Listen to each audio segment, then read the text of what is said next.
This is Webster Tarpley reporting to you from Washington, D.C. The world financial situation is entering into a new period of chaos, a new phase in the breakdown crisis of the imperialist banking system, a new stage of the disintegration of the existing currencies and banks. And the focus right now is Ireland. Yesterday was September 30th, 2010, Black Thursday in Dublin. Black Thursday because it was a report by the Irish government, by the feckless group of bankers, puppets that run Ireland. The coalition is led by the Fianna Fáil party, accent on fail, and Brian Cowen, the Irish prime minister.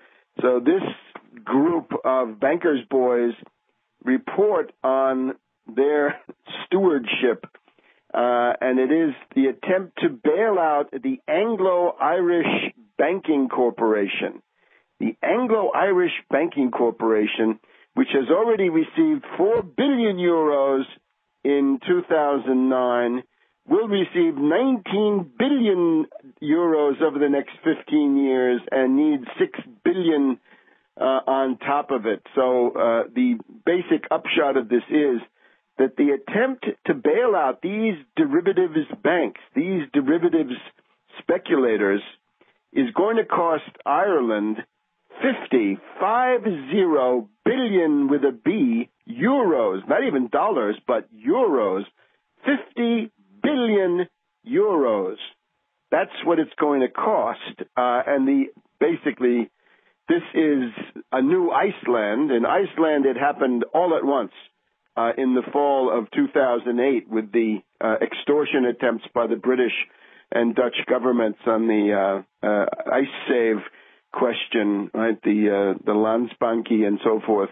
But now, this time around, it's Ireland, and we're told now that because of the need to shell out $50 billion to Anglo-Irish Banking Corporation, Allied Irish Banks, the Bank of Ireland, and some others, 50 billion euros.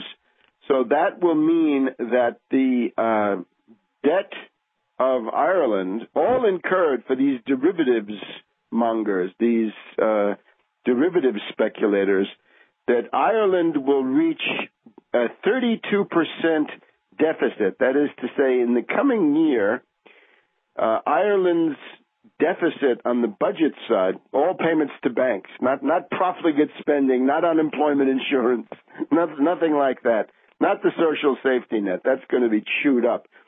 But it's going to be a 32% deficit. 32% of the GDP will be the deficit in the budget. So the budget deficit, about 1/3 of the gross domestic product of the entire country. And with that, Ireland will reach a point where the total public debt accumulated, right, the total outstanding obligations of the Irish state will reach 100% of gross domestic product.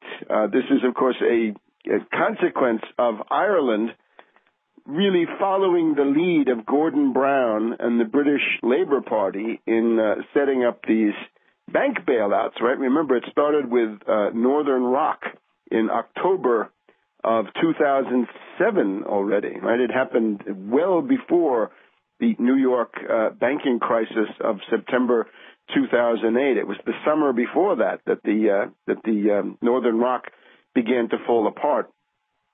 Now, of course, this means, according to the markets, according to the international speculative cabals, the conspiracies, the cartels, the gangs, that Spain and Portugal, of course, are coming soon, and Greece, of course, remains in deep trouble.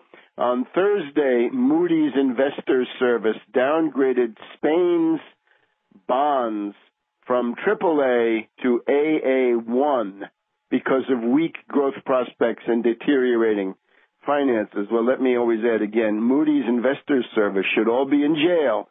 They should all be in the penitentiary doing heavy, hard labor because of what they did to the public of the world, the investing public, the little people, in maintaining their high ratings on various kinds of derivatives-based toxic paper into September and even maybe October of 2008. They should be in jail. They should not be judging a sovereign state like Spain. They should be languishing, incarcerated in durance vile in the various penitentiary institutions of that state. So the question, of course, then for Ireland is, other than putting a bunch of these characters in jail, which is always good, what do you actually do?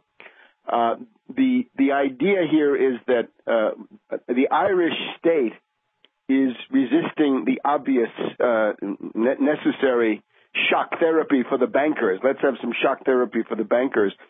Anglo-Irish Bank Corp has been nationalized, and it's still it continues to generate these losses.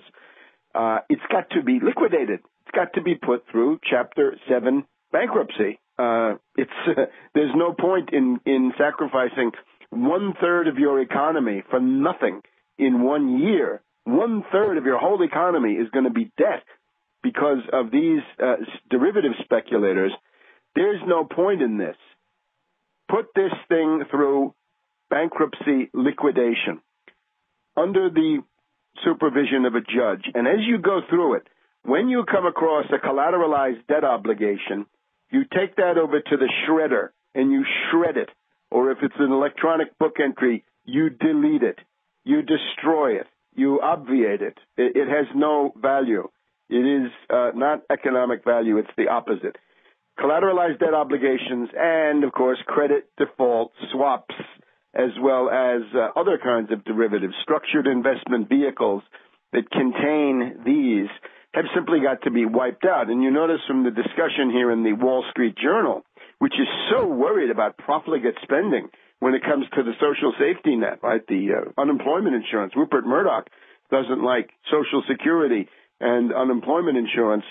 The question is, how much pain should the stockholders and the bondholders of Anglo-Irish Bank absorb? Well, they should face the consequences of their derivative speculation, which is to be liquidated. The goal, according to the Wall Street Journal on Wednesday, September 29th, the goal is to convince investors. The Irish government faces a complex challenge to convince investors that it can bear the cost of fixing state-owned Anglo-Irish Bank without spooking markets by pushing creditors to pick up the tab. What does that mean?